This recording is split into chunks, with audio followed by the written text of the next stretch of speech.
കടയ്ക്കൽ ഇളമ്പഴന്നൂരിൽ ഭർത്താവ് ഭാര്യയെ കുത്തിപ്പരിക്കേൽപ്പിച്ചു. ഭാര്യയെ ഗുരുതര പരിക്കുകളോടെ തിരുവനന്തപുരം മെഡിക്കൽ കോളേജ് ആശുപത്രിയിൽ പ്രവേശിപ്പിച്ചു. ഇളമ്പഴന്നൂർ കുന്നുംപുറത്ത് ലൈല മൻസിലിൽ 38 വയസ്സുള്ള തസ്നിക്കാണ് കുത്തേറ്റത്. സംഭവത്തെ തുടർന്ന് തസ്നിയുടെ ഭർത്താവ് അഞ്ചൽ കൈപ്പള്ളിമുക്ക് സ്വദേശി റിയാസിനെ കടയ്ക്കൽ പോലീസ് കസ്റ്റഡിയിലെടുത്തു. 3 വർഷമായി ഇരുവരും പിണങ്ങി താമസിച്ചു വരികയായിരുന്നു.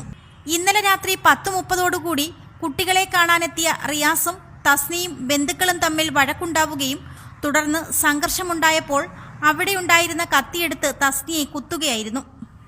തസ്നിയുടെ ഉദരത്തിലും കൈക്കുമാണ് കുത്തേറ്റത്. സംഘർഷത്തിനിടയിൽ റിയാസിന്റെ തലയ്ക്കും പരിക്കേറ്റു. നാട്ടുകാർ കടയ്ക്കൽ പോലീസിൽ വിവരമറിയിപ്പിക്കുകയും പോലീസ് എത്തിയാണ് ഇരുവരെയും ആശുപത്രിയിലെത്തിച്ചത്. 3 വർഷമായി ഇരുവരും പിണങ്ങി താമസിച്ചു വരികയായിരുന്നു. തസ്നി തിരുവനന്തപുരം മെഡിക്കൽ കോളേജ് ആശുപത്രിയിൽ ചികിത്സയിലാണ്. റിപ്പോർട്ടർ സജി.